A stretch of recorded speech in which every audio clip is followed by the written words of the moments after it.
Bom, boa tarde a todos e todas, né? Sejam muito bem-vindos, muito bem-vindas. Nesses dias 9, 10 e 11 de dezembro, está ocorrendo o Encontro Nacional pelos Direitos Humanos à Água e ao Saneamento, promovido pelo ONDAS, Observatório Nacional dos Direitos à Água e ao Saneamento. O evento conta com diversos espaços de interlocução entre a academia e os movimentos sociais para a troca de saberes técnico e popular. Nesta sessão, teremos a apresentação de trabalhos de pesquisa e de extensão universitárias, entremeados por relatos de lutas pelos direitos à água e ao saneamento ou de denúncias de violação a esses direitos. Seremos ainda presenteados com manifestações culturais, números artísticos alusivos aos direitos à água e ao saneamento. Eu sou Abelardo de Oliveira Filho, estou como coordenador desta sala. Eu sou engenheiro civil com 44 anos de experiência na área de saneamento ambiental, sou empregado da empresa baiana de água e saneamento, a Embasa, né? E também sou professor convidado do curso de pós-graduação em Direito Administrativo Municipal da Universidade Católica do Salvador. Fui presidente da Embasa entre 2007 e 2015. Fui o primeiro secretário nacional de saneamento ambiental do Ministério das Cidades no primeiro governo do presidente Lula, entre 2003 e 2007. Atualmente, eu sou conselheiro do Conselho de Administração da Embasa, representando os empregados em segundo mandato. Também sou conselheiro de orientação do ONDAS, né?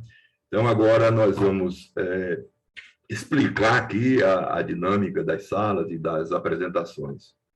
Os trabalhos de pesquisa e extensão em relatos de luta de movimentos sociais estão sendo apresentados em 5 salas simultâneas. Nesta sessão serão apresentados trabalhos relativos ao tema saneamento em assentamentos precários e para populações em situação de vulnerabilidade e saneamento rural e em comunidades tradicionais e indígenas. Nossa atividade será dividida em diferentes momentos, conforme programação divulgada. Inicialmente, serão exibidos 3 vídeos de apresentação de trabalhos de pesquisa e de extensão. Em seguida, abriremos espaço para que os autores dos trabalhos apresentados respondam às questões enviadas pelos participantes por meio do Q&A, como detalharemos depois. Dando prosseguimento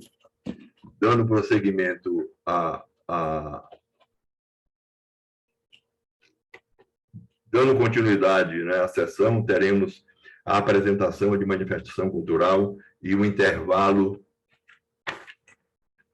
Após esse intervalo, será apresentado um relato de lutas popular, intervenções ou experiências, seguido de discussão sobre esse relato. Fechando a sessão, seremos agraciados com apresentações de manifestação cultural. Bom, acho que é importante, né, a gente explicar como se dará a participação do público. Os participantes que estão acompanhando esta sessão poderão enviar questões ou manifestações usando a função, o ícone Q&A, que aparece na barra inferior da tela do Zoom. As questões não devem ser enviadas pelo chat. Também não será possível realizar perguntas de forma oral. O chat deverá ser usado para a comunicação entre os participantes. Solicitamos que, ao formular a questão, indique claramente para qual autor ou trabalho a questão é endereçada. Reforçamos que as questões e comentários devem ser encaminhadas usando a função, o ícone Q&A, que aparece na barra inferior da tela do Zoom. Aproveitamos a oportunidade para informar que os vídeos e textos dos trabalhos, relatos apresentados, estarão disponíveis nos anais eletrônicos do encontro. Todos os participantes receberão informações de acesso quando os anais forem disponibilizados. Os trabalhos técnicos receberão uma identificação. Bom, o Wilson está me ouvindo? Não? Que eu saí da tela aqui agora. Estamos vendo sim, Abelardo. É porque eu não estou me vendo. Não está vendo? Aconteceu Mas alguma o coisa aqui que eu... senhor deve ter mudado a barra de visualizar. Tem uma barra de visualizar. Se o senhor botar em galeria, o senhor vai se ver. Não, eu estou vendo aqui, tá, aqui apareceu uma tela aqui, junte-se à conversa. Eu não lembro de ter tocado em nada. Ah, tá. Qualquer coisa pode fechar aí. Essa aba aí. Posso fechar aqui? É no xizinho, né? Ah, Vai tá. fechando esse Ah, pronto. xizinho. Então, ok. Agora eu estou me vendo. Bem, então vamos iniciar, né, a primeira rodada dos trabalhos. O primeiro trabalho a ser exibido é intitulado A Utilização de Metodologias Participativas de Investigação e Atuação em Territórios Populares, o problema de acesso à água em tempos de pandemias. É da autoria de Fernando Botton, Sheila Cristiane Santos Nobre, Marilene Ribeiro de Souza, Benedito Roberto Barbosa e Vanessa Lucena Empinotti. Bom, então pode soltar o primeiro vídeo, por favor.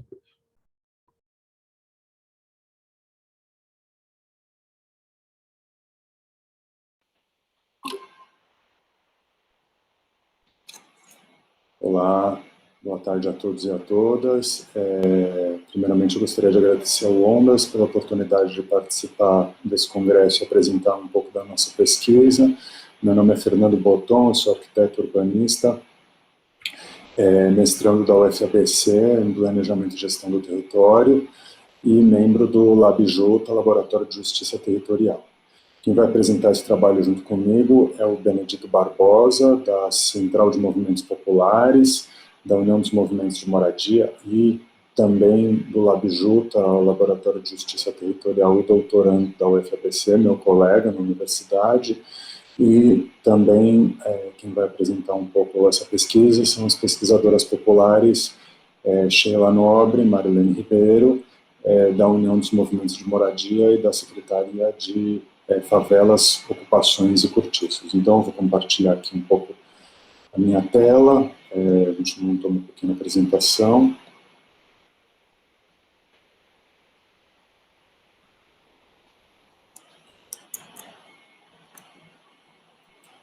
Espero que vocês estejam vendo. Então, esse trabalho que será apresentado é parte de um projeto de pesquisa que foi desenvolvido no ano de 2020, terminou em março de 2021, chamava o Problema do Acesso à Água em tempos da pandemia do Covid-19, né, que era para diagnosticar a insegurança hídrica e o problema de acesso à água em assentamentos precários, em favelas, ocupações e cortiços dentro do município de São Paulo.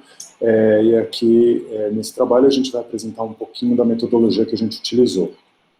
Então, é importante ressaltar que, além das universidades e dos laboratórios de pesquisa e dos grupos de pesquisa de extensão universitária, esse projeto teve uma importância, extrema importância dos movimentos sociais, dos movimentos de moradia e de centros de direitos humanos, o Centro Gaspar Garcia, com o apoio da Lasa Ford Foundation in Israel.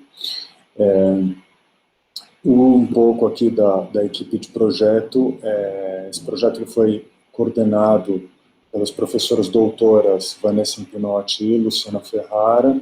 Teve participação também do professor doutor Francisco Maru e das professoras da Universidade de Michigan, Ann Arbor, Maria Arqueiro e Ana Paula Walker, além da presença de pós-doutorandos, mestrandos e doutorandos e alunos da graduação do bacharelado em Planejamento e Gestão do Território e a presença das pesquisadoras populares da União dos Movimentos de Moradia, a Sheila Nobre e a Marilene Ribeiro.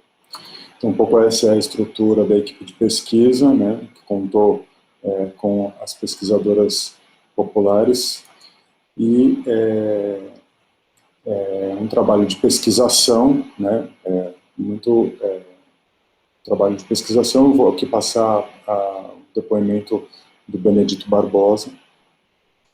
Olá, meu nome é Benedito Barbosa, eu sou da Central de Movimentos Populares, da União dos Movimentos de Moradia e do Laboratório de Justiça Territorial. Ajudei também, né, nesse trabalho, né, de levantamento, de pesquisa, de articulação também com as comunidades, com as lideranças populares, que se tornaram, inclusive, pesquisadoras nesse processo, né, de levantamento, de cartografia da água e da moradia, né, dessa pesquisa da Universidade Federal do ABC, muito bem construída, né, em que os pesquisados se transformaram em pesquisadores. Né? E é fundamental, né, esse processo, porque essa troca de conhecimento entre o saber popular e o saber científico se deu na prática, na proposição, inclusive, depois, de uma política pública fundamental, que é o acesso universal e integral à água para a nossa população, especialmente nesse período de pandemia. Outro elemento fundamental, né, é que o discurso, né, oficial de que mais de 100, ou quase 100% da população da cidade de São Paulo tem acesso à água, né, ao serviço de água, isso não é bem assim, né? Foi percebido que há uma grande precariedade desse serviço, especialmente nas periferias, mas também nas áreas centrais. Quase que a totalidade das ocupações no centro da cidade de São Paulo não tem acesso à água. Né? E nas nossas periferias também foi percebido, né, que mesmo naqueles locais onde a água chega, né, ela não chega de uma forma integral, ou seja, uma parte do dia tem água, outra parte do dia não tem. E muitas vezes naquela comunidade que parecia que ela estava com água 100%, às vezes a comunidade expandiu e cresceu e não tem água. Né?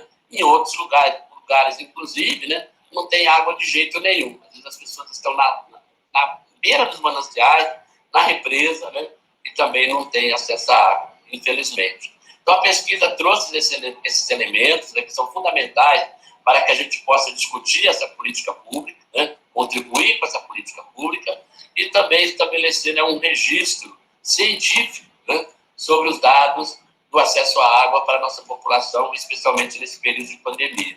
Então foi fundamental a pesquisa para fortalecer a luta das nossas comunidades em defesa do acesso à água e fortalecer o papel da universidade na interação com os grupos ou com as comunidades e os territórios excluídos nas nossas cidades.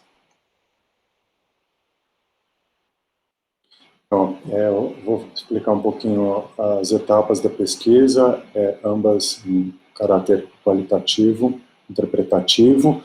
A primeira etapa foi a aplicação de um questionário que durou 2 meses e meio, onde foi, novamente, importante ressaltar, importantíssima a capilaridade dos movimentos para que essas respostas pudessem ser...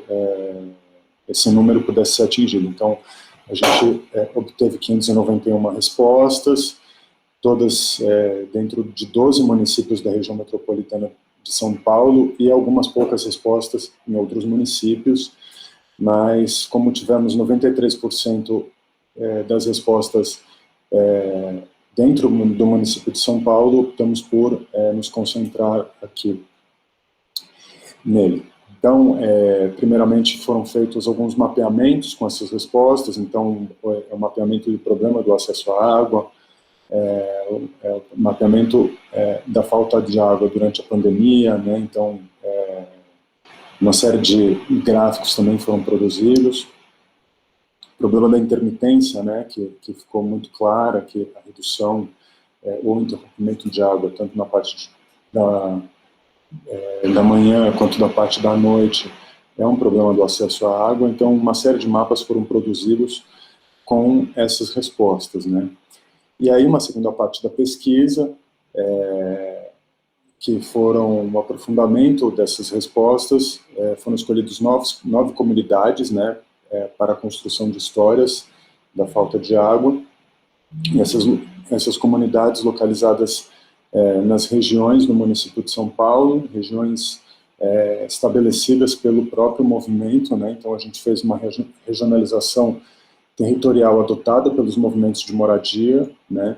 E foram feitas entrevistas com uma liderança e 3 moradores em cada território. Então, assim, agora quem vai contar um pouco dessa experiência são as pesquisadoras populares, que foram as que foram ao território nesse momento de pandemia. Então, breve depoimento delas.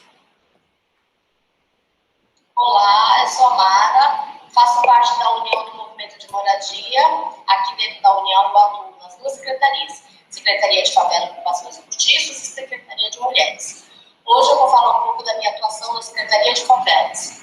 Através da Secretaria de Favelas e nosso companheiro Dito, eu e mais uma companheira aqui da Secretaria de Favelas, que é a Sheila, fomos convidados para participar de uma pesquisa da água através da UFABC. Meados de 2020. Através dessa pesquisa, nós fizemos o trabalho de fazer a pesquisa em campo, né, durante a pandemia, porque a gente já estava fazendo um trabalho de entrega de cestas básicas nas comunidades. Então, mesmo com a pandemia, a gente já estava saindo para a rua, com as comunidades, para fazer esse trabalho. Então, eu e minha companheira fomos visitar 9 comunidades, que foram uma das que mais responderam no questionário, que era um dos requisitos, para ver como que era a ligação de água nessas comunidades, né? E o que nós vimos nessas 9 comunidades? As comunidades, elas têm praticamente o mesmo problema, porém, de formas diferentes. Dentro dessas comunidades, uma das que eu mais vi uma dificuldade, uma tristeza mesmo de ver, foi uma que a gente visitou na Vila Itaim, lá no Jardim Pantanal. A gente ficou do lado da comunidade, que está quase dentro do rio GT, né? E o que a gente viu? Além da comunidade, daquela casa estar num local insalubre, que é muito difícil aquela situação, a água, ela vem de uma localidade muito distante através de mangueiras. É uma dificuldade enorme para conseguir chegar a uma mangueira ali. E durante esse percurso, a mangueira fura, a mangueira racha. Essa mesma forma. Boa tarde, meu nome é Sheila, faço parte da União dos Movimentos de Moradia, atuante dentro da Secretaria de Favelas e Ocupações e Cortiços, da qual aí a UFABC nos convidou a fazer essa pesquisa, né? Virei a pesquisadora. Gostaria de agradecer imensamente a UFABC e a todos que participaram, né, dessa experiência maravilhosa. No momento foi bem inusitado, porque eu nunca tinha feito pesquisa, né, dentro do território, dentro das comunidades. Sempre a gente vai, né, fazer um trabalho dentro das comunidades, mas não inusitado como esse. Mas eu aceitei o desafio, da qual a gente visitou 9 comunidades. Né? A gente sabe que as comunidades são muito parecidas, mas têm suas problemáticas e suas particularidades. Uma das que mais me chamou a atenção é a comunidade do Marcilac, que já existe aí há mais de 30 anos, onde tem 400 famílias, né, no extremo sul, né, da Zona Sul, lá bem para dentro de Palheiros, no Marcilac, quilômetro 47, Jardim São Pedro, onde 400 famílias não têm acesso à água. Elas ainda sofrem aí, né, com essa falta d'água, porque não tem acesso à água, elas usam uma mina que está totalmente contaminada, e água que é boa não tem. Esse foi o depoimento das pesquisadoras, né? Então, como resultado aí e reflexões a respeito da metodologia, o que a gente tira é que essa parceria com os movimentos de moradia e as pesquisadoras populares foi fundamental para o desenvolvimento da pesquisa, né? E da importância de diferentes estratégias para coletar as informações sobre o território, principalmente nesse contexto da pandemia. Portanto, as 2 etapas da pesquisa, ambas de caráter qualitativa, mas uma relacionada a um questionário e a outra entrevistas semi-abertas. Aqui um depoimento da nossa pesquisadora Sheila Nobre. A minha maior tristeza foi ver nesses locais a falta de políticas públicas, como se fossem excluídos. Só são lembrados quando e para somar no censo, ser mais um mapa da miséria, a respeito dos moradores desses territórios, né? Então, aqui também um pouco das reflexões finais trazidas em depoimentos das 2 pesquisadoras. Muitas pessoas têm que tirar o pouco que ganha para comprar água. É uma coisa muito injusta, porque a água é direito, né? Então, assim, é muito injusto essas famílias que não têm esse acesso à água. Muito triste estar dentro de São Paulo e saber que existem famílias que não têm acesso à água. Eles não são um caso isolado, infelizmente, então foi algo que me impactou muito e que a gente está na luta, sim, e vamos continuar até levar água. Qual é a regra? Qual é a exceção? Por que em um determinado bairro tem a água encanada, a Sabesp levou a água encanada, e para outro local a Sabesp exige tais regularização. Né? A gente quer saber o porquê que a Sabesp dificulta tanto a ligação de água no Marcilac, quilômetro 47 de Jardim. Você não está fazendo isso, Sabesp. Faça a sua parte, leve água para as comunidades. No meio da pandemia, muitas comunidades estão sem acesso à água, muitas pessoas morreram porque não tiveram oportunidade de ter uma higiene, de lavar as mãos, porque não tinha água. Foi um grande prazer conhecer todas essas comunidades. Foi um grande prazer estar junto com a UFABC nesse trabalho dessa pesquisa. Eu me agradeci. E aí,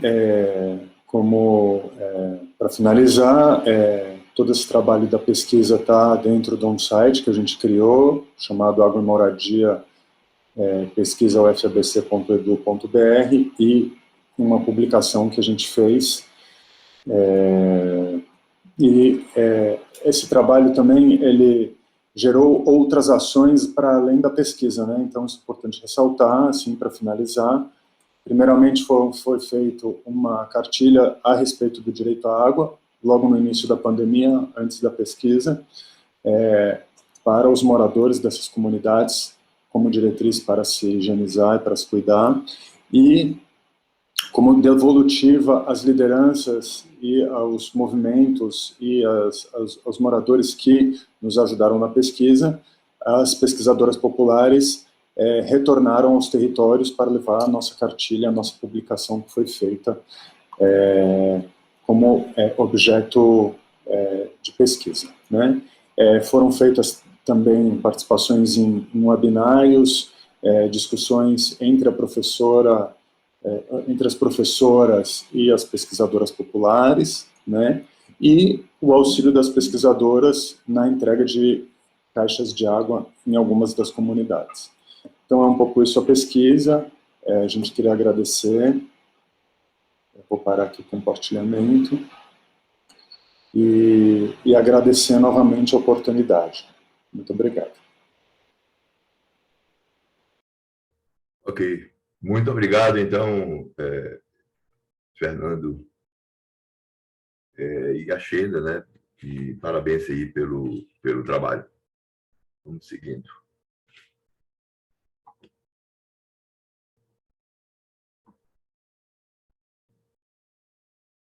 Apresentação de um vídeo. Vamos lá.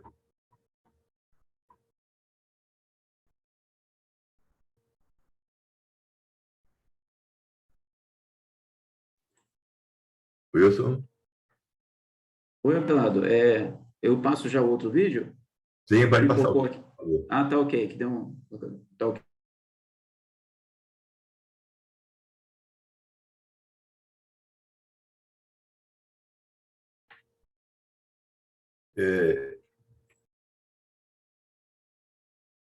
Bom, agora é o seguinte, nós vamos para o segundo trabalho, né, a ser exibido, é intitulado Cartografia das Ocupações Informais nas Microbacias do Direito Federal na Luta pelo Direito à Água, e é de autoria de Lisa Maria Souza de Andrade, Juliette Ana Fanny Lenoir e Vinícius Silva Rezende.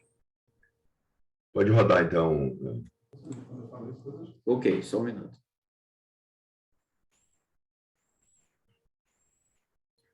Adi. Olá, bem-vindas, bem-vindos a todos para essa apresentação do trabalho Cartografia das Ocupações Informais nas Microbacias do Distrito Federal na luta pelo direito à água. Eu sou Juliette Lenoir, arquiteta urbanista, atualmente doutoranda na Faculdade de Arquitetura e Urbanismo da Universidade de Brasília. Essa pesquisa foi coordenada pela professora doutora Lisa Andrade, na FAUNB, líder dos grupos de pesquisa Periférico, Trabalhos Emergentes e Água e Ambiente Construído. Também teve a colaboração do engenheiro ambiental, mestre em arquitetura e urbanismo, Vinícius Rezende. Tivemos participação de alunos de PIBIT e outras parcerias que eu vou falar depois. Em resumo, a pesquisa problematiza os direitos à água e ao saneamento das ocupações informais do Distrito Federal, pelo cruzamento dos mapas de diversos setores do planejamento urbano. Então, da Secretaria de Desenvolvimento Urbano e Habitação do DF, a SEDU, recebemos o shape de levantamento das ocupações informais, que fizeram em 2017 e 2018, e utilizamos do Geoportal as áreas de regularização fundiária e habitacionais do Plano Diretor do Distrito Federal. Recebemos da ADASA, Agência Reguladora das Águas no Distrito Federal, os shapes de água e esgoto da Companhia de Saneamento de Brasília. Utilizamos as áreas de preservação permanente, o mapa das bacias hidrográficas e o mapa de risco de contágio à Covid-19, elaborado a partir dos dados da Secretaria de Saúde do DF. Então, na visão ecossistêmica da saúde, a concentração das ocupações informais acentua o número de casos de Covid nas bacias hidrográficas. Então, a saúde é influenciada pelos determinantes ambientais e socioeconômicos. E consideramos que a regularização fundiária dos assentamentos é o primeiro passo para o acesso aos direitos fundamentais, como o acesso à água e ao saneamento. Então, qual é a relação entre as ocupações informais do DF e o direito à água e ao saneamento por meio da visão ecossistêmica da saúde? Buscamos aproximar a saúde primária das agendas política e social das cidades em nível local, baseado nos princípios da Carta de Ottawa para as Cidades Saudáveis da Agenda 2030 e a Carta Aberta do ONDAS. Essa pesquisa foi selecionada na primeira chamada do Comitê de Pesquisa, Extensão e Inovação de Combate à Covid da Universidade de Brasília. Teve, então, se desenvolver no âmbito dos grupos de pesquisa coordenado pela professora Elisa Andrade.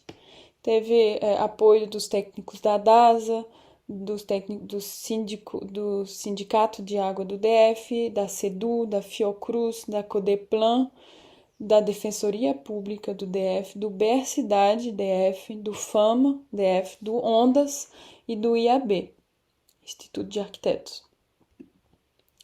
Os objetivos promover a defesa da saúde pública do DF, buscando fomentar, através de estudos técnicos, o suprimento hídrico de forma regular, em quantidade suficiente e com qualidade adequada às populações das ocupações informais.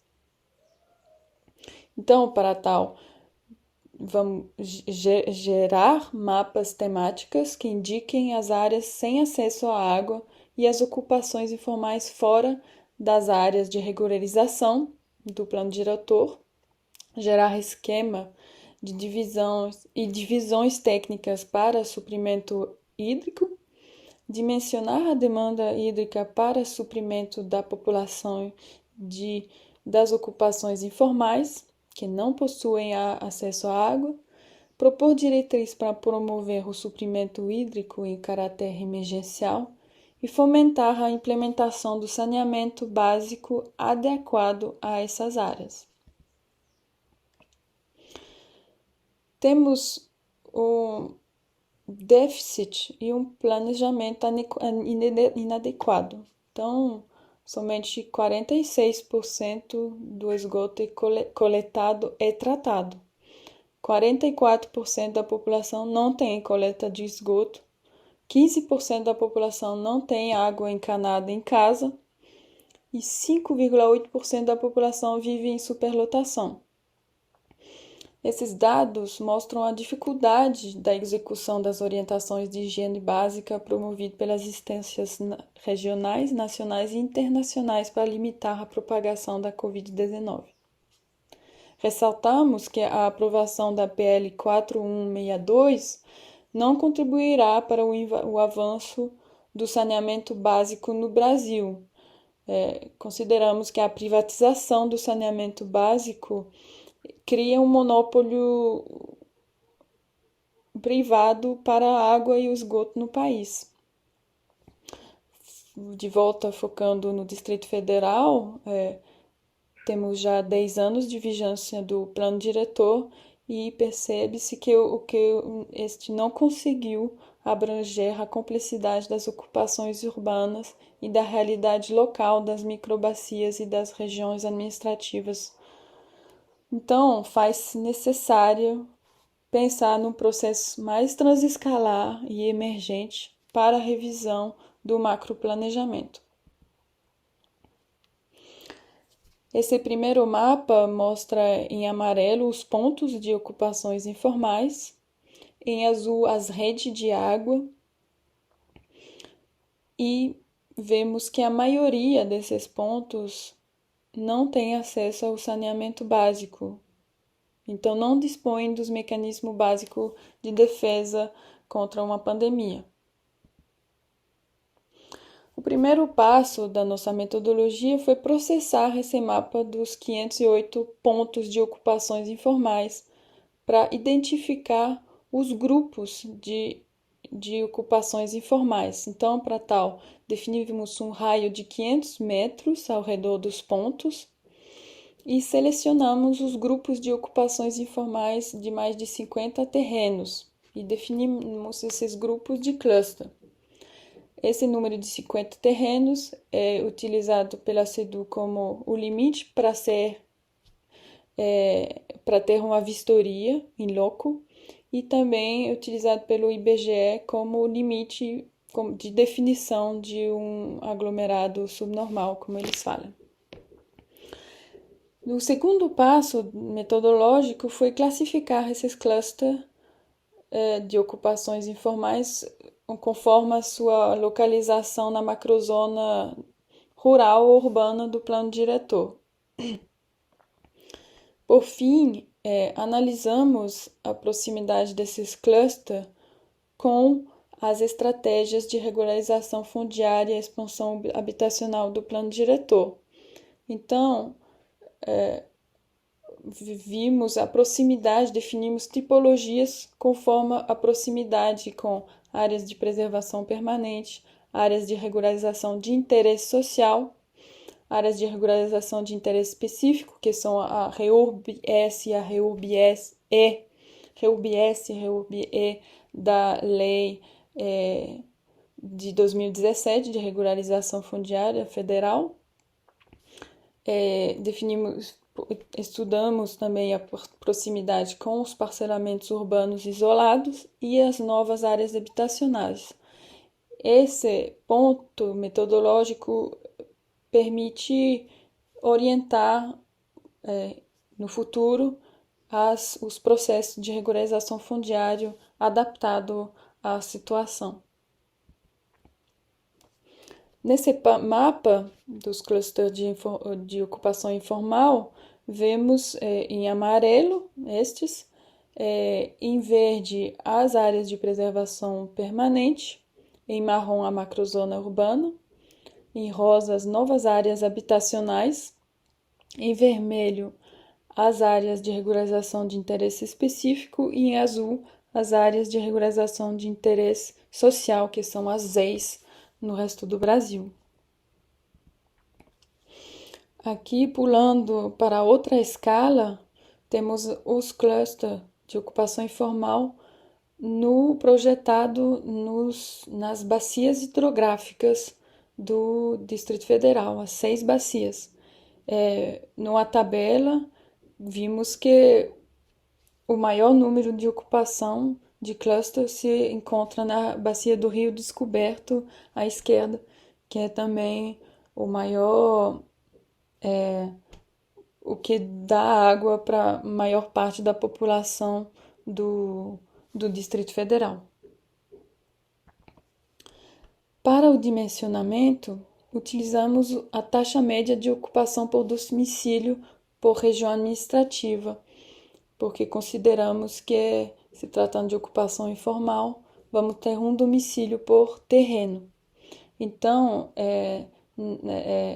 para as ocupações informais, o shape disponibilizado pela SEDU informava 45 mil lotes, o que corresponde a 157 mil habitantes. Depois, utilizamos a média de consumo hídrico por capita por dia por região administrativa. Então, temos para as 508 ocupações uma demanda hídrica de cerca de 20 mil metros cúbicos por dia e a consequente produção de efluente de cerca de 16 mil metros cúbicos por dia. Algumas diretrizes para o saneamento, aqui os padrões de ecossistema urbano sensível à água, elaborados para o Ribeirão Melchior, pelo aluno de graduação Felipe Lima.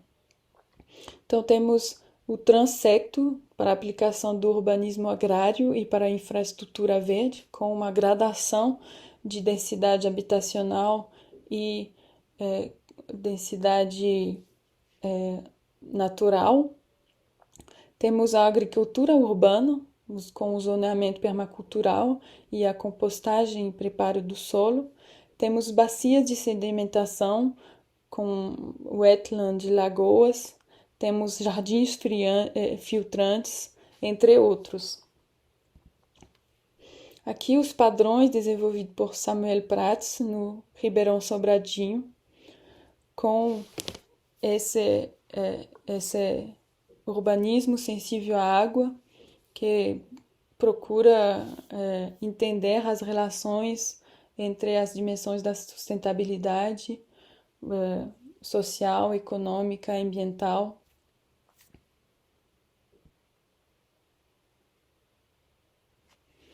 Concluindo, vemos que no contexto de ocupação informal é necessário conhecer a realidade existente para propor consequentes soluções adaptadas, solidárias e sustentáveis. A cartografia e as tipologias permitem alertar o quanto é necessário a expansão do abastecimento de água e saneamento para as áreas periféricas não atendidas. Vemos que a gestão do saneamento é complexa e os prestadores de serviço público e privado têm dificuldade em executar integralmente os recursos contratados.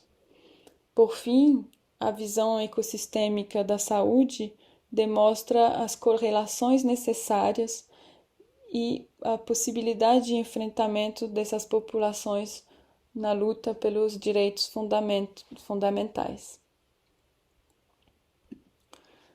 Aqui umas referências do trabalho e os contatos para quem quiser ir mais adiante.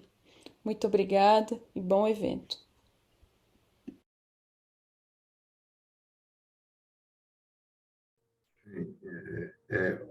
Obrigado, né, aos atores, a Lisa Maria de Souza Andrade, a Juliette, Ana Fanny Lenoir e Vinícius Silva Rezende. Parabéns aí pelo excelente trabalho. Nós vamos passar agora para o terceiro trabalho a ser exibido. É intitulado Saneamento em Comunidades Tradicionais, como garantir os direitos humanos. E é da autoria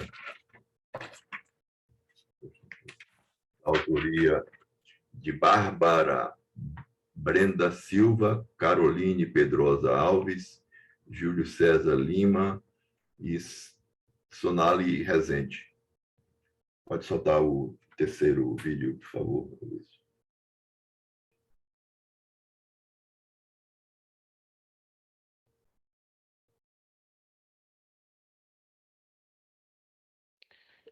Bom dia, meu nome é Júlio César. Hoje eu vou apresentar o trabalho de saneamento em comunidades tradicionais e como garantir os direitos humanos. A minha casa é bem barulhenta, caso tenha algum barulho de fundo, peço desculpas. Mas esse trabalho é realizado pela Bárbara Brenda, que é doutoranda no programa SMAR da UFMG e atua na interface de saneamento e gênero, pela Caroline Pedrosa, que é engenheira civil pela UFMG e defendeu o TCC relacionado a esse tema, por mim, Júlio César, que sou estudante de graduação em engenharia ambiental pela UFMG, e pela professora Sonali Rezende, que é professora do DESA e da SMAR UFMG, atuando na linha de políticas públicas em saneamento. Inicialmente falando sobre os povos tradicionais, esses povos foram reconhecidos no direito de compor grupos sociais auto-organizados, e através desses grupos é que se cria, que se perpetua a identidade coletiva. Essa identidade se manifesta na cultura local, como danças, artesanato e costumes, e também se manifesta nas lutas e conquistas daquela população, como, por exemplo, a luta pelo saneamento básico, que no contexto atual já são demandas coletivas de forma a manter a cultura local, principalmente nos quesitos relacionados à disponibilidade hídrica.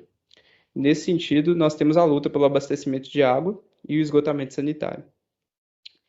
Bom, sobre o cenário dessas comunidades atualmente, segundo a Fundação Palmares, são cerca de 3.386 comunidades, sendo que dessas, 2.744 são certificadas e 642 não possuem certificação.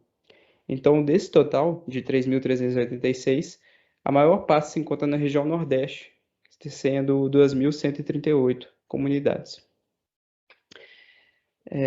Em 2018, foi publicado o relatório sobre os direitos dos povos e comunidades tradicionais.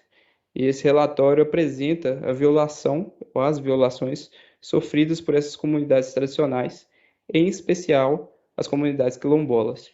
O que esse relatório enfatizou foi o desrespeito à tradicionalidade e à autodeterminação dessa população, mas principalmente o desrespeito ao território dessa população. Então, a falta de regularização fundiária ocasiona e sujeita essas populações aos processos de expropriação e de grilagem. Então, nesse sentido, o presente trabalho busca analisar aspectos relativos ao acesso à água e ao esgotamento sanitário nessas comunidades, em duas comunidades quilombolas, que são as comunidades de Vargem da Lua e de Quilombo, e considerando aí aspectos da identidade cultural, dos modos de vida e assim como referencial teórico dos direitos humanos à água e ao saneamento. Então, quanto à metodologia utilizada, quanto às informações secundárias, ou então aquelas bases teóricas que sustentam o trabalho, foram utilizadas a Constituição Federal de 88 e a Política Nacional de Desenvolvimento Sustentável dos Povos e Comunidades Tradicionais, que são dois documentos que asseguram o direito dessas comunidades ao saneamento básico adequado. Já com relação às informações primárias, ou aquelas recolhidas diretamente em campo, as metodologias utilizadas foram as entrevistas na população local, a observação participante, que foi uma metodologia mais utilizada em Vargem da Lua, e observação direta, mais comum na região do Quilombo. A partir dessa metodologia, foi feita a análise temática daquele conteúdo, tendo em vista o tema de saneamento básico.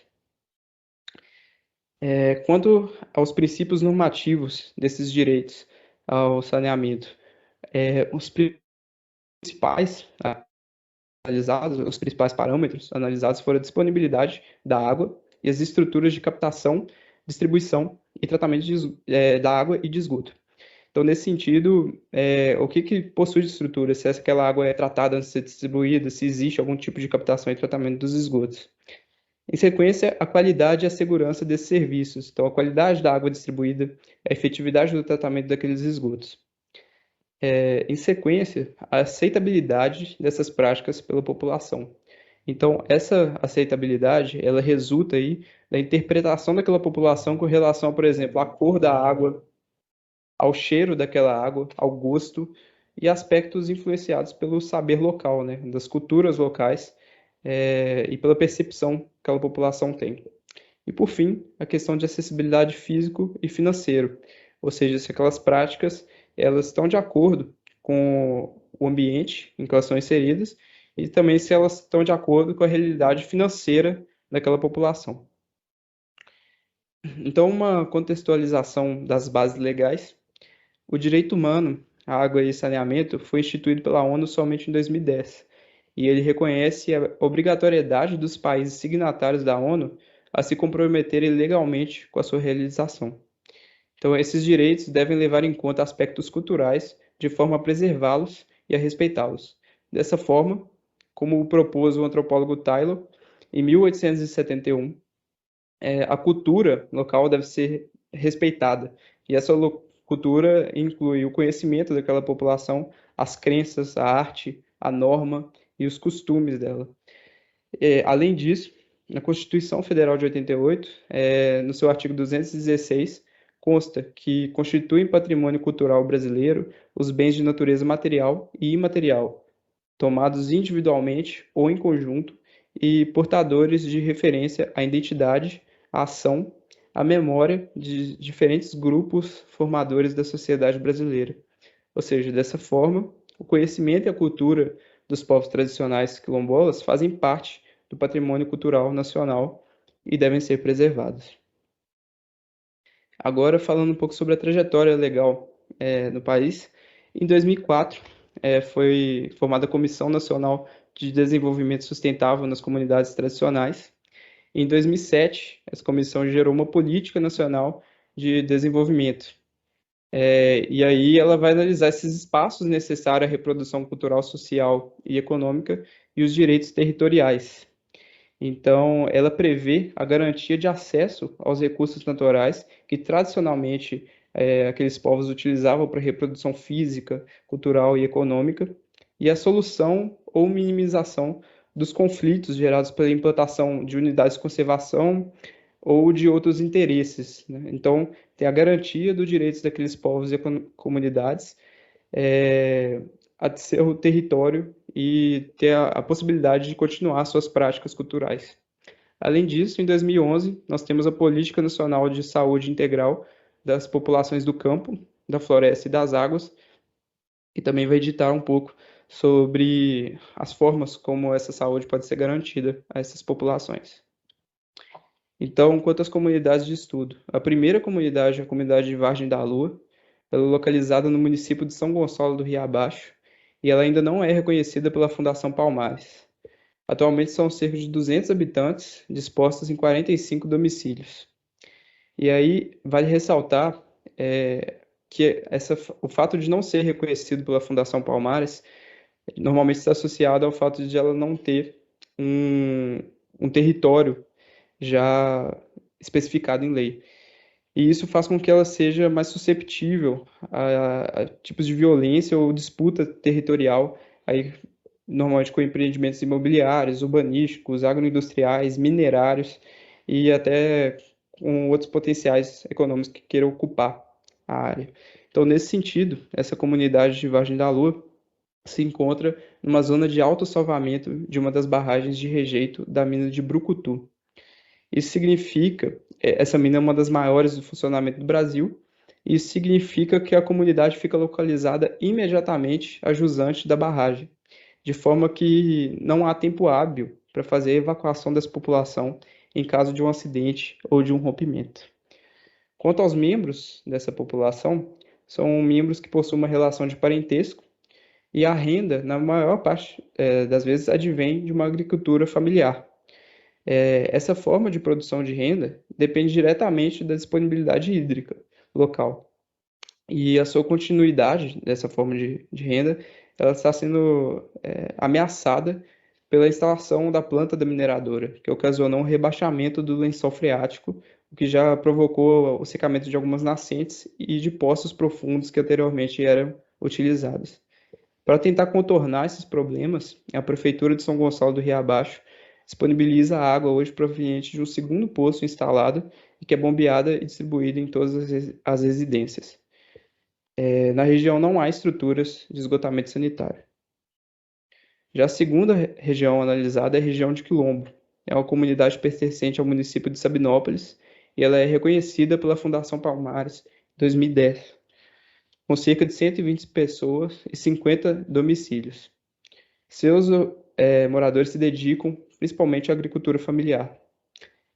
O distrito e a comunidade possuem sistemas de abastecimento de água advinda de um poço profundo. No entanto, não há nenhum tipo de tratamento dessa água. Ela é diretamente distribuída às casas.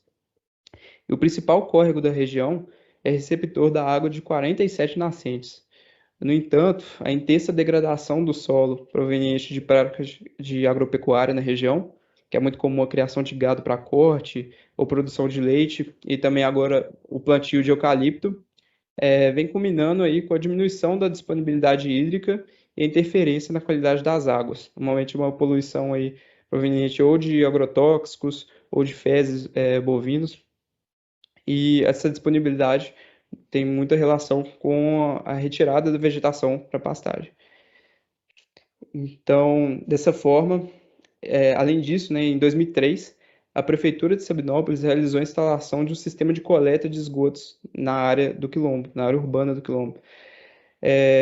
Mas esse sistema ele apresenta constantes entupimentos e quebras, isso porque ele é feito com manilha de barro, além de não contar com nenhum tipo de instalação de tratamentos desse efluente. Então, o efluente é coletado e lançado diretamente no curso d'água.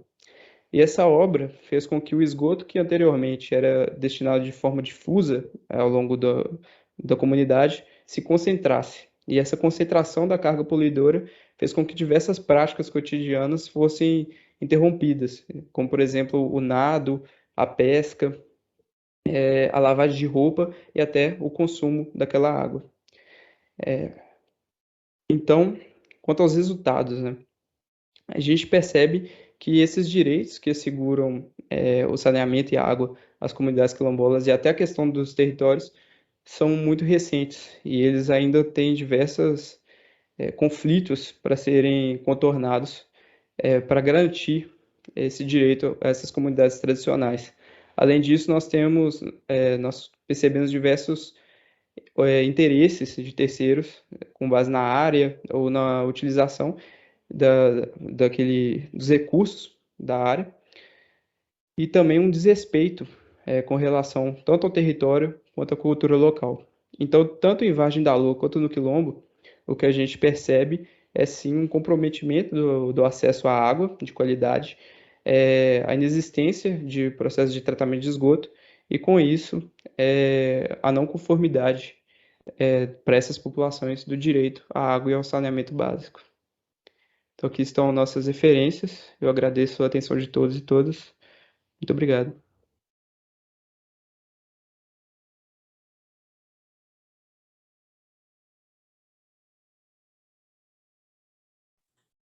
Abelardo, o senhor está sem som, tá?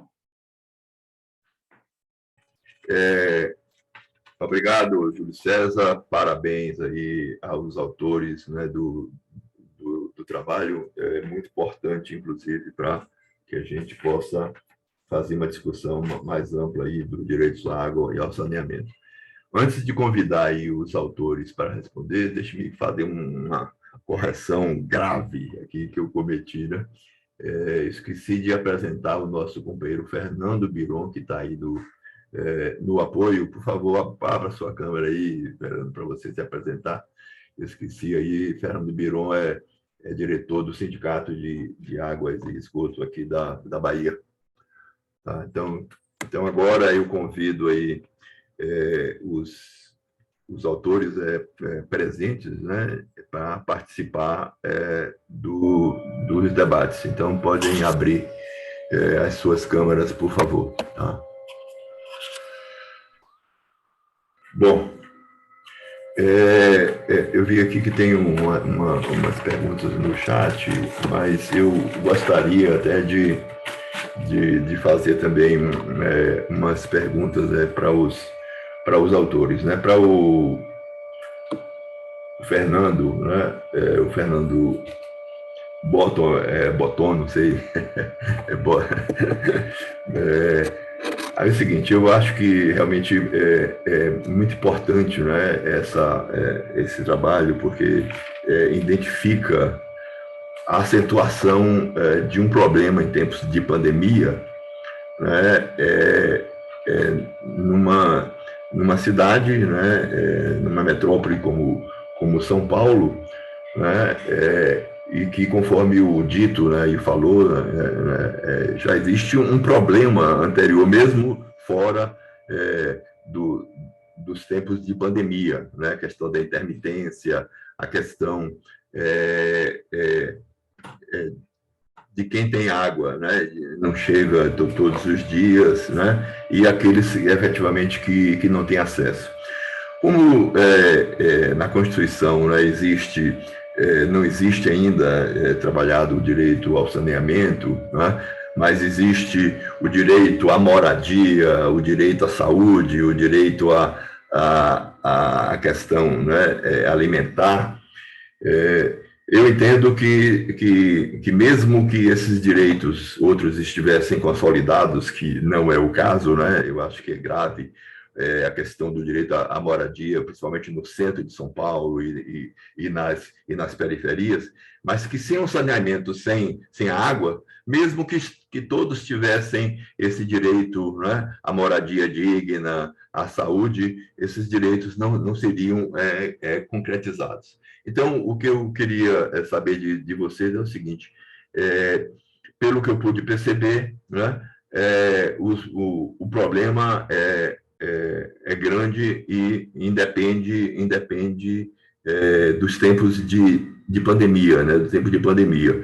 Né? Então, vocês enxergam, né, que o fato da Sabesp, né, ter o capital aberto com praticamente quase 50% na mão de terceiros, e aí é uma empresa que visa fundamentalmente o lucro, né? Ter os problemas do apagão aí do saneamento, né, em São Paulo, exatamente por falta de investimento. Então, como é que vocês enxergam isso? Vocês acham que o fato da Sabesp ser uma empresa de capital aberto, ela influencia muito nessa questão do direito ao acesso à água nessas populações, e principalmente em tempos de pandemia?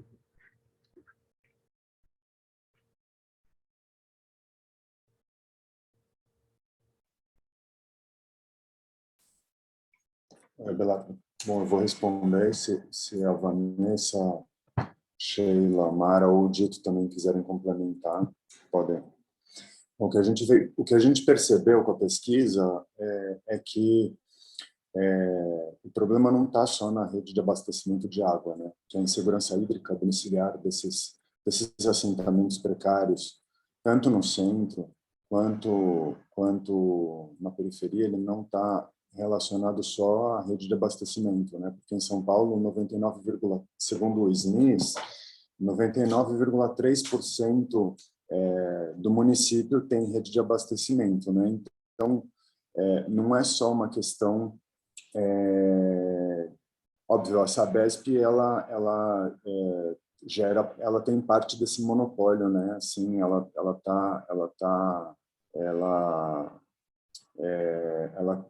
tem nas mãos, né, esse monopólio. Mas eu acho que, assim, talvez emendando também na pergunta do Piron, né, de, assim, quais seriam políticas públicas aplicadas para a redução desse dano do saneamento,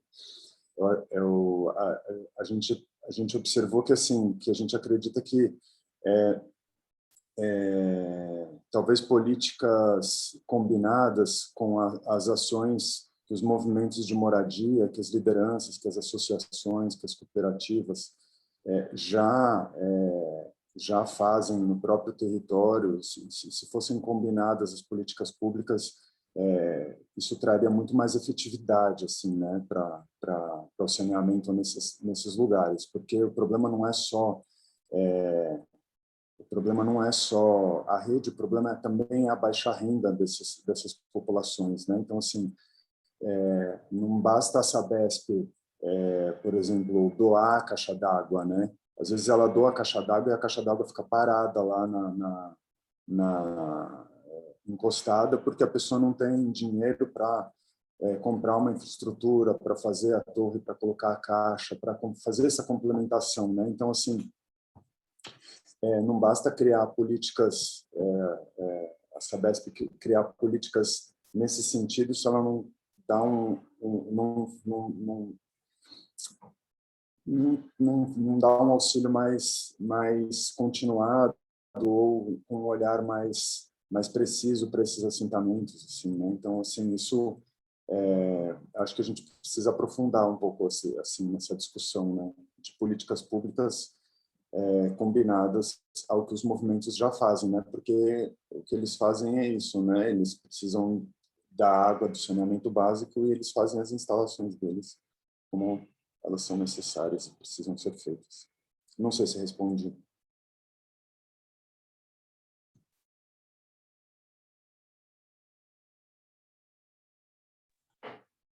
Abelardo, o som está fechado, tá, Abelardo?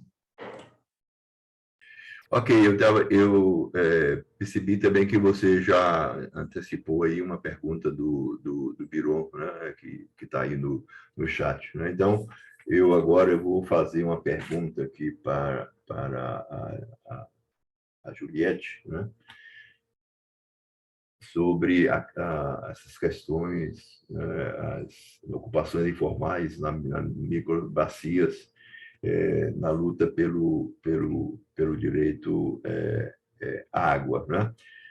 Nós sabemos, né, Brasília, principalmente o plano piloto, foi planejado, mas você tem as áreas periféricas e as ocupações, como vocês informaram realmente desse trabalho, né, das microbacias, né, e isso, obviamente, né, é um problema de políticas públicas integradas, né? Obviamente, se houvesse uma política pública, né, de moradia que contemplasse, né, a cidadania das pessoas, né, com mobilidade, com saneamento, com poste de saúde, com escola, obviamente que não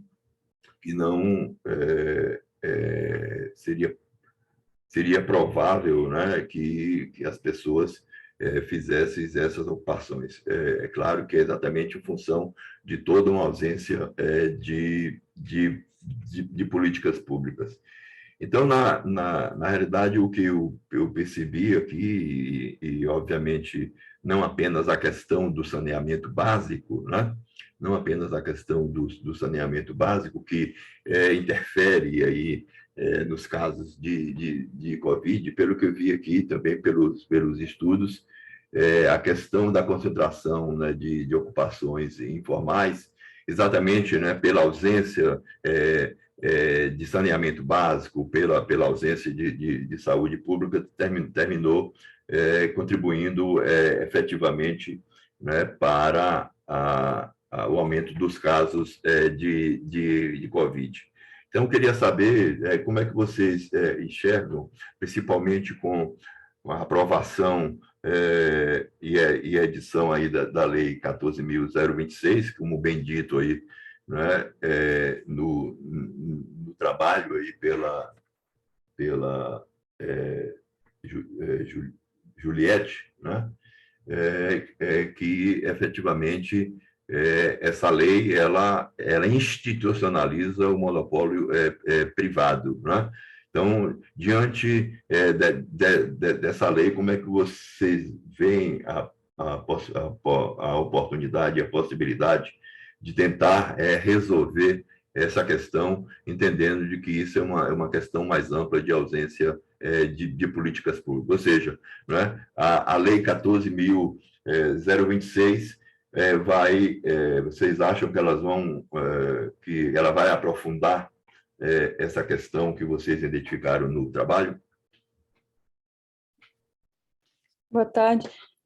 Sim, assim, eu sou arquiteto urbanista, né? A minha especialidade não são leis de saneamento, mas o nosso trabalho no grupo de pesquisa e extensão periférico com a professora Lisa Andrade é o desenho urbano sensível à água. Então, é uma tentativa metodológica de reunir ao redor da água né, questões ambientais, sociais e urbanas. Então, essa lei, se não me engano, que facilita, né, a privatização e esses movimentos, né, mundiais de privatização, a gente enxerga que não é favorável ao abastecimento das populações mais pobres, porque não é o interesse privado, porque não não gera lucro levar infraestruturas para áreas periféricas, para populações cuja uma parte tem direito à tarefa social, e a gente viu agora nessa época de Covid que as empresas de abastecimento e saneamento públicas têm mais poder para medidas emergenciais, né, de saneamento. No DF mesmo tem um programa da Companhia de Saneamento específico para atendimento das áreas de interesse social, das áreas irregulares. Só que essas áreas que a gente trabalhou são áreas que estão fora de qualquer estratégia de planejamento. Então, a gente está questionando no Conselho de Saneamento aqui do DF sobre o que vai ser feito, sobretudo, assim, já faz 2 anos, mas atrasou o processo de renovação do plano diretor. Então, essas áreas, o que vão ser feito delas? Vai continuar assim, mais 10 anos, sem saneamento, né? Então, nossa proposta é levar também outras soluções, né? Que acredito eu, apesar de não ser especialista nesse tema, que essa lei não toca em soluções alternativas, né? A gente persegue as soluções se chama, que muito utilizado na Austrália, se chama leapfrogging, né? Que é o pulo do sapo, não sei acho que não é sapo, não sei a palavra. Mas em vez de passar, né, pela infraestrutura cinza e depois por uma infraestrutura mais respeitosa, já em trabalho com as comunidades, pular para uma infraestrutura em adequação com as demandas sociais e ambientais do local, né? Por isso, uma análise, uma tentativa de fazer tipologias para já orientar as soluções mais adaptadas. Obrigada. Ficou sem microfone. Aproveitando aqui essa última fala, né, da Juliette, que tem a ver, né, com o próximo trabalho, que é saneamento em comunidades tradicionais.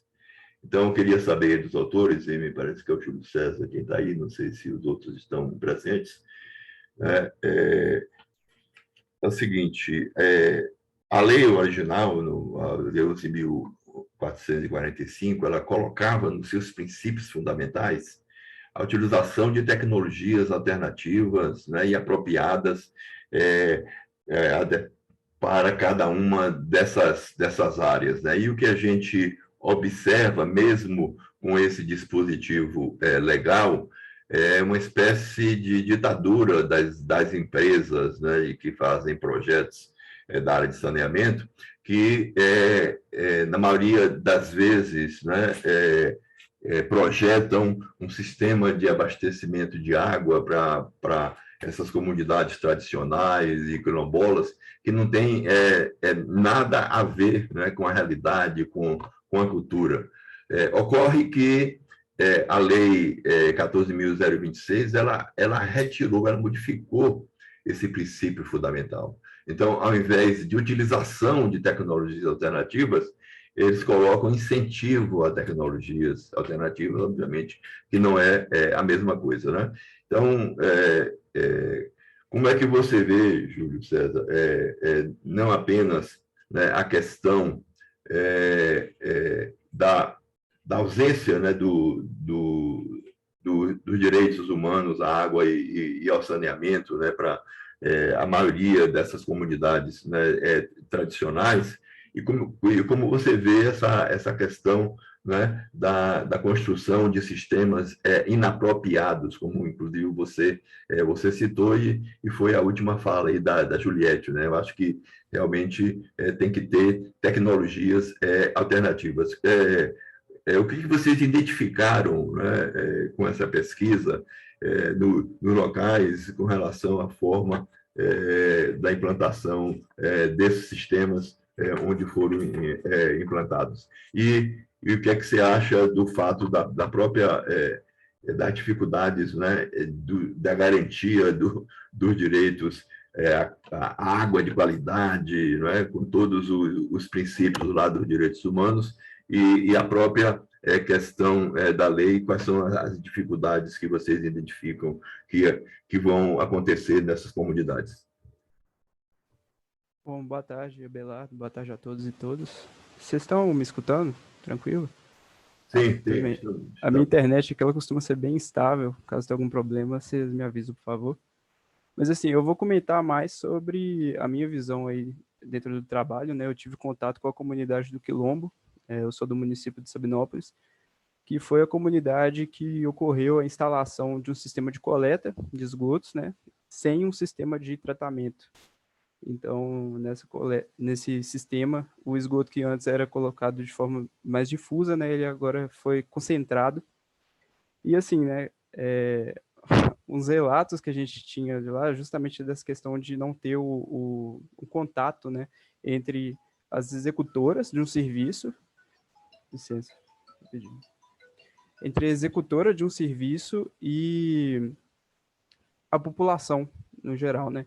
No município de Sabinópolis não tem uma empresa privada que faz esse tipo de serviço. Aqui toda a administração do saneamento é feita pela uma autarquia, que é criada no próprio município, né? Mas o que se via até então era aquela questão de promessas eleitorais e para fazer algum tipo de intervenção, mas que não tinha nenhum tipo de contato com a população. Então, às vezes, o que se fazia era justamente essas atividades que não atendiam as necessidades daquela população, né? E sobre essa questão das tecnologias alternativas, assim, tendo em vista essa falta de diálogo, né, com a população, eu acho que o problema todo está aí, né? Você só vai saber o que tipo de tecnologia você consegue colocar ali e como é que ela vai ter essa manutenção e como é que ela vai ser perpetuada, né, com esse contato da população. Então, falando pelo lado do Quilombo, o que se vê é uma atuação inadequada, né, dos órgãos responsáveis até então, né, colocando essas estruturas de uma forma inadequada, de uma forma que não tem como aquela população operar aquilo. Eu não sei se eu respondi todas as perguntas também.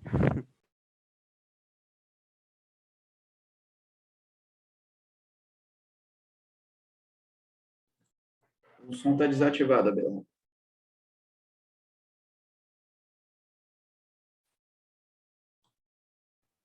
O som ainda está desativado, Bernardo.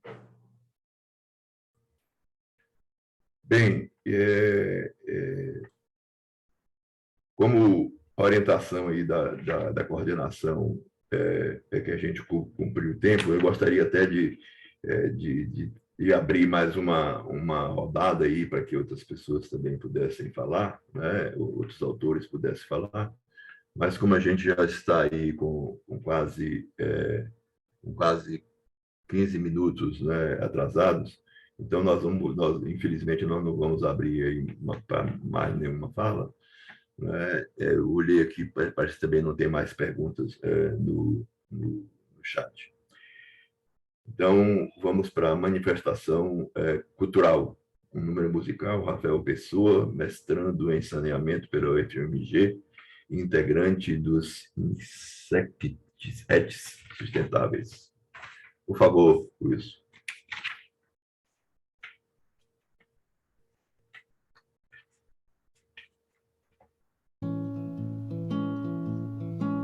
Direito humano é pedir demais. Água e esgoto são essenciais. Água pra sede ou pra cozinhar. Tratar esgoto pra não definhar. Direito humano. Direito humano é pedir demais. Água e esgoto são essenciais. Quem não pode pagar pela água, quem não pode pagar, limpa a fossa, o que faz? Direito humano é pedir demais. Água e esgoto são essenciais. Água distante, quem será que traz? É a mulher das zonas rurais. Direito humano, direito humano é pedir demais. Água e esgoto são essenciais. E os banheiros para quem é trans, insegurança, sofridas manhãs. Direito humano, direito humano é pedir demais. Água e esgoto são essenciais. E os quilombolas, diferenças culturais. Água e esgoto devem ser plurais. Direito humano serve pra todos. Inclusão sem discriminação. Política pública, vamos publicar. Direito humano, venha cá. Ok, obrigado, Rafael. Parabéns aí, né, pela sua música. Aproveitar também, agradecer e parabenizar aí a todos os autores, né, pelas importantes contribuições aí nessa luta, né, que o Ondas vem fazendo pelos direitos à água e o saneamento. Então, parabéns aí a todos vocês. Aqui está previsto um intervalo de 10 minutinhos. Eu proponho que a gente dê só 5 minutinhos aí para a gente sair, tomar uma água e tal. Tudo bem? Pode ser assim, 5 minutinhos só para a pessoa levantar um pouquinho da cadeira aí, tomar uma água e uma coisa parecida, né? Então, são 15h21, vamos retomar às 15h26, ok? Tudo bem? De acordo? Ok.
Olá, pessoal, olá. Vamos retomar?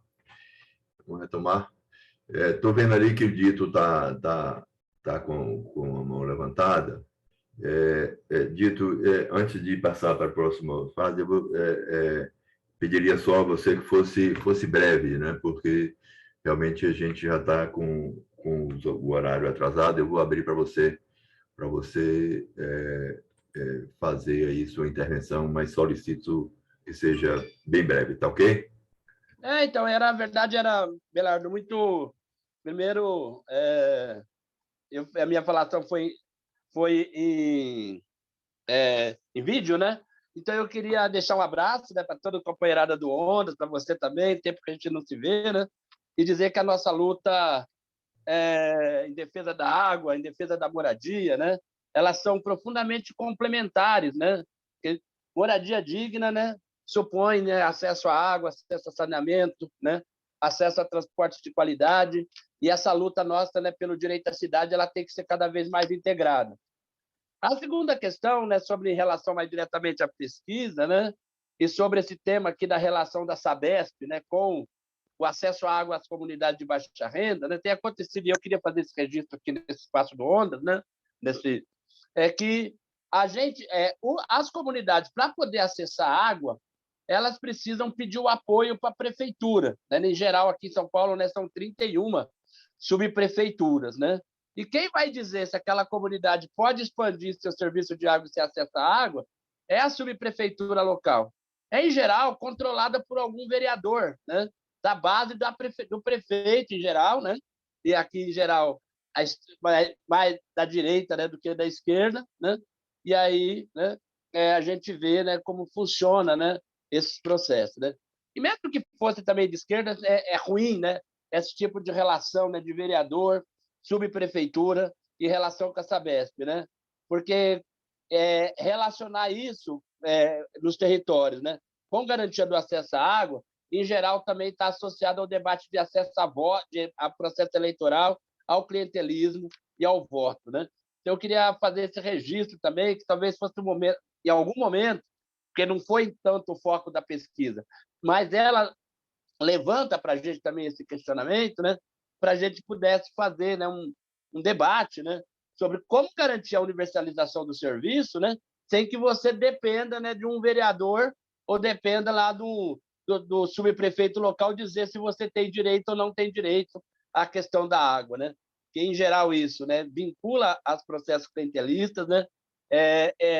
Vincula aos poderes, inclusive, de máfias locais que estão dentro de subprefeituras e tudo mais, né? Então, eu queria fazer esse registro. Quem sabe, num próximo encontro, né, em seminário, a gente possa, talvez, fazer uma reflexão também sobre essas questões, né? E, certamente, como as três pesquisas elas são complementares, até gostaria depois de, né, saber se em outros estados do Brasil essa relação promíscua, a gente poderia dizer, né, entre prefeituras locais ou prefeituras e a questão de parlamentares, né, tem incidido, né, sobre o direito ao acesso à água para as comunidades de baixa renda, como atinge aqui, impacta de uma forma tão dramática aqui na cidade de São Paulo. A gente fica o tempo inteiro tendo que ir de subprefeitura em subprefeitura para tentar acertar, articular, né, viabilizar, né, acesso à água para as comunidades, né? Agora que nós constituímos um grupo de trabalho aqui no centro de São Paulo, inclusive a partir desse processo da pesquisa, para fazer o diálogo com a Sabesp, né, para tentar fazer um processo mais integrado junto aos movimentos. Mas não é a regra e não é a prática aqui na cidade de São Paulo, infelizmente, né? O seu som, Abelardo. Valeu, Dito. Então, um forte abraço para você. Foi um prazer revê-lo. Eu acho que quando a gente imaginava que estava avançando um pouquinho, né, vem esse retrocesso, e realmente é muito importante, né, a discussão da integração das políticas públicas. Como eu falei aqui, né, mesmo que você tenha moradia, tenha saúde, mas se você não tem o saneamento básico, esse direito não está consolidado, né? Você tem que ter realmente direito à moradia digna, o famoso direito às cidades justas, sustentáveis e democráticas, né, que era exatamente uma grande bandeira, né, dos movimentos sociais. Então, é um prazer muito grande revê-lo. Bom, Então, agora nós vamos para mais uma apresentação, não é? Apresentação, deixa eu ver aqui a programação.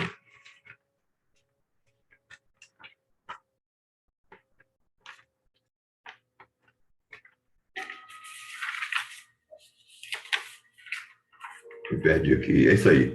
Então, agora, para mais uma apresentação, né, de manifestação cultural, ok? Pode soltar aí, Wilson, por favor.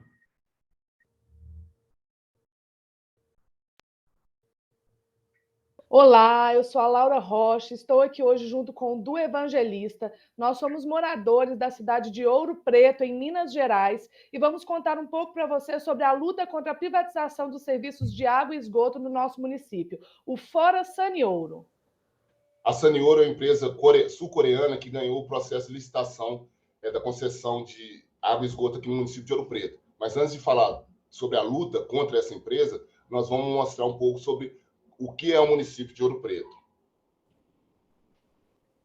Essa imagem mostra bem os limites do município de Ouro Preto, destacado em linhas verde clara. Ouro Preto tem uma extensão territorial muito grande, são mais de 1.200 km² de área, e aqui a gente se encontra no divisor de bacias de duas grandes bacias hidrográficas de Minas Gerais, a bacia do Rio Doce e a bacia do Rio das Velhas.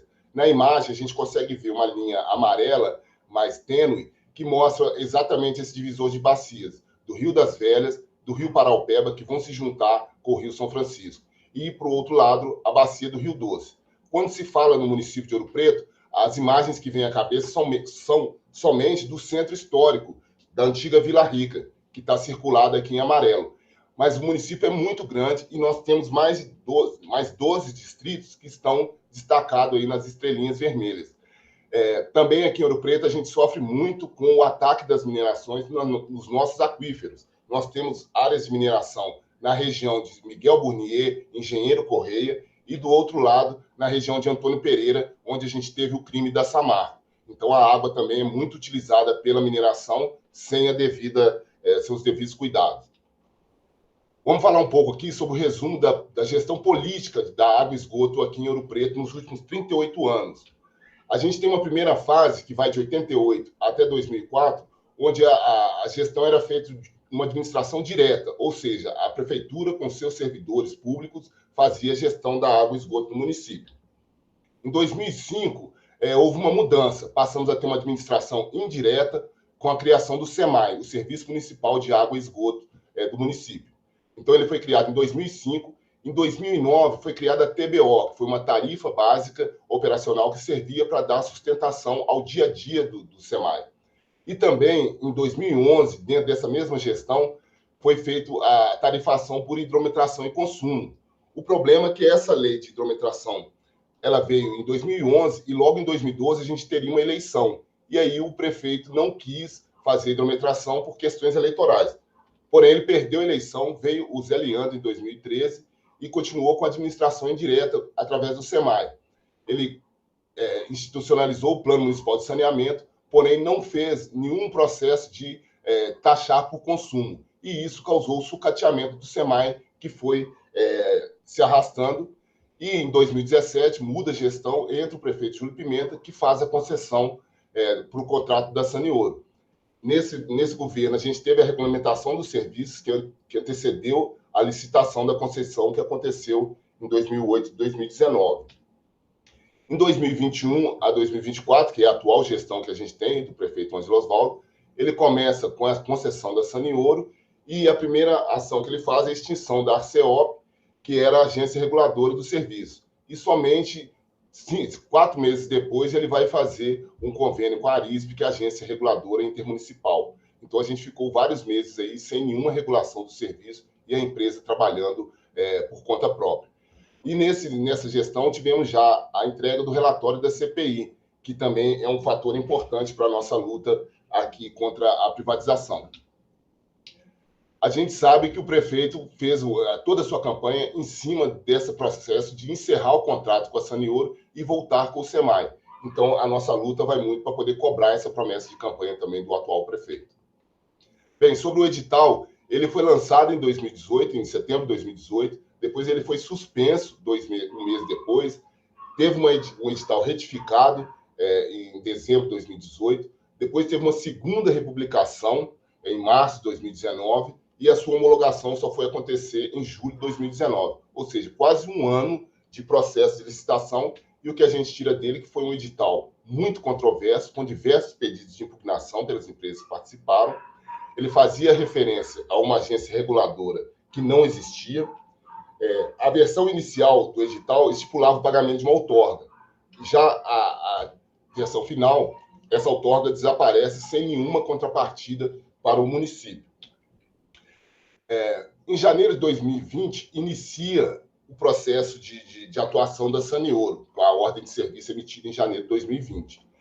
A gente já identifica, a partir daí, um tratamento precário da água, que a gente pode ver nas imagens, a má qualidade da água entregue pela empresa Saneouro. Água com muita turbidez, água barrenta nas caixas d'água e nas torneiras. Então, a gente vê a má qualidade de prestação do serviço, porque a empresa só está focada em fazer a hidrometração para já iniciar a cobrança por consumo. E dentro desse período ela começou a fazer simulações das contas nas residências que ela já tinha instalado os hidrômetros, e a gente vê aqui embaixo uma imagem de uma conta onde a simulação mostra que o cidadão pagava R$ 44,00 de taxa, e com a simulação ele vai passar a pagar R$ 1.482. Então, esse valor exorbitante das contas levou a uma comoção social muito grande da população, que se viu sem condições de pagar a conta nesse valor apresentado pela empresa. E essa comoção social gerou uma movimentação também na Câmara de Vereadores com a instauração da CPI. A partir daqui, a Laura vai apresentar a luta nas ruas contra a privatização. Bom, com essa contextualização, não é exagero dizer que a população está mobilizada e que nós estamos vivendo no nosso município uma situação que podemos chamar da guerra da água, nas mesmas proporções da guerra da água que aconteceu em Cochabamba, né? A qualidade do serviço ruim, a gente não ter recebido nenhuma contrapartida, nenhuma outorga da empresa, né? O município não ter recebido isso em troca, as simulações absurdas, o prefeito, a promessa de campanha do prefeito e a própria situação da CPI. Então, nós temos uma população bastante mobilizada e bastante organizada. Temos, inclusive, 3 grupos políticos que têm tentado organizar, cada um à sua forma, cada um com a sua visão, com a sua maneira de tocar, né, e de organizar a luta da população. Temos também vivenciado isso no município. E aí aqui a gente consegue ver, desde maio tem acontecido manifestações de rua, mensalmente, além de reuniões nos bairros, as populações também nos bairros estão organizadas tentando barrar a hidrometração, né, entendendo que essa é uma estratégia importante, né, de barrar a hidrometração, porque a empresa, chegando aos 90%, ela passaria a cobrar por um consumo de forma injusta, como foi mostrado ali naquele exemplo daquela conta. Então, essa grande manifestação que aconteceu, inclusive congregou esses diferentes grupos, foi no dia do aniversário do nosso município, dia 8 de julho, né? E aí a imagem mostra bastante a mobilização popular contra a privatização. Aqui também a gente consegue observar o acampamento que foi realizado na Praça Tiradentes, né, que é uma referência internacional. Então, vocês conseguem digitar aí no Google vários meios de comunicação divulgando essa manifestação, essas manifestações populares, esse acampamento na Praça Tiradentes. E aqui a gente consegue verificar também a divulgação do ato que aconteceu em agosto, chamado pelo grupo do Comitê Central de Mobilização, que congrega aí diferentes partidos, sindicatos e grupos políticos da região. Aqui foi o dia da entrega da CPI, em outubro, e foi um dia bastante importante. Com essas imagens vocês conseguem ver que tinham centenas de pessoas nas ruas, junto com os vereadores que tocaram essa CPI, E é muito importante dizer que o relatório da CPI destaca exatamente o que a população já vinha reivindicando, né? Então, como está destacado aí em amarelo, a CPI recomenda a anulação da concorrência pública do contrato de concessão, devido às irregularidades encontradas. E a CPI também, em seu relatório, aponta que a assunção dos serviços pela administração pública deve ser feita. Então, é tudo que a população estava reivindicando, tudo que a população esperava, inclusive, do prefeito que foi eleito. Nós temos também um grupo que tem organizado a mobilização popular, que é o Comitê Sanitário de Defesa Popular, que organizou essa estratégia de barrar a hidrometração e que foi bastante vitorioso aí, porque a empresa previa a hidrometração já finalizar e já iniciar a cobrança a partir de setembro. E ela está prevista para agora, em dezembro. Então, a gente ainda está também vivendo essa efervescência da movimentação popular, porque esse mês é possível que a população receba aí já as cobranças por consumo feita de forma irregular, né? Inclusive, essa última divulgação que vocês conseguem verificar aí de novembro, né? Ela destaca a perseguição e a intimação que vinha acontecendo da população que estava resistindo. Nós temos aí uma imagem da população fechando o bairro, não deixando a empresa entrar para hidrometrar, e além disso, é muito importante dizer que a empresa relatou que chegou aos 90%, mas ela relatou isso com números muito inconsistentes. Então, a população está muito indignada. Aqui também a gente consegue verificar o convite e a convocação da população para o último ato que aconteceu no dia 2 de dezembro. Então, esse mês é possível que a gente ainda tenha muito mais mobilizações, e o que tem sido chamado agora, a partir do Comitê Sanitário de Defesa Popular, é o boicote das tarifas, a fim de exigir o fim imediato da privatização da água no nosso município. Paralelo a isso tudo, né, nós que somos aqui representantes da Associação de Proteção Ambiental de Ouro Preto, organizamos, junto com o ONDAS, o seminário de prestação dos serviços de água e esgoto em Ouro Preto, perspectivas, impasses e desafios. Esse seminário foi muito importante para o nosso município, porque disseminou diferentes informações. Como aqui não tem se falado de outra coisa, pelo menos nesse ano de 2021, que não seja a questão da água, a questão da Saneouro, os absurdos dessa empresa, foi muito importante esse seminário para a gente discutir o direito ao saneamento, para a gente discutir a questão também do tratamento de esgoto, que a empresa está prevendo um tratamento de esgoto, e essas simulações nem contam ainda com os gastos do tratamento de esgoto, que a empresa prevê de forma bastante onerosa, né? Nós tivemos aí, então, 4 dias com pessoas bastante significativas que trouxeram muitas informações para a gente. E o mais importante desse seminário é destacar que ele, com dados científicos e organizados, mostra o que a população já vinha reivindicando, que a população ouropretana sempre pagou pelos serviços de água e esgoto, e que o SEMAI foi inviabilizado pela má gestão de política dessa autarquia. Então, o seminário reforça o pedido da remunicipalização, que é o clamor da população. Nesse sentido, a gente agradece muito o espaço aqui destinado para a gente relatar um pouquinho para vocês a situação no município de Ouro Preto, e convida a todos a gritar junto conosco: fora Saneouro! Fora Saneouro! A água é do povo! Fora Saneouro! A água é do povo! É isso aí. Muito obrigado, Laura, aí, pelo seu relato, né? Essas questões das privatizações no Brasil vêm sendo muito intensificadas, né? Já antes mesmo da Lei 14.026, né? Temos os processos lá da SEDAI, no Rio de Janeiro, e de Maceió, e o modelo é o mesmo, né? É o mesmo que se pratica em todo o mundo, e haja vista aí as experiências fracassadas, né? Em todo o mundo, em vários países, né?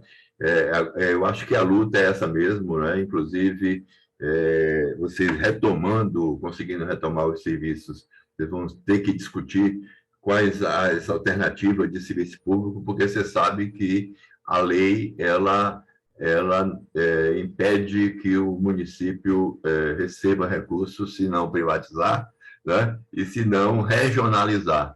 Então, acho que é uma discussão para o futuro. Eu acho que a bandeira é realmente a remunicipalização mesmo, né? Conseguindo isso, teria que ver, em função das restrições da lei, qual seria a melhor forma, né, de serviço público aí para o município de Ouro Preto, tá? Queria saber, Biron, tem alguma pergunta aí, você ou no chat, não? Não, até agora não, Abelardo. Estou colocando aí os e-mails do pessoal que participou. Parabéns, Laura. Pergunta não. Você? Não, tenho não. Não, é isso então, Laura. Eu acho que você fez um relato, né, e está fazendo as coisas, né, de forma correta, com audiência pública, com pressão popular. Eu acho que com isso nós vamos conseguir, sim, né? É isso aí. Então, parabéns pela luta e vamos seguir lutando, porque fora Saneouro, a água é do povo.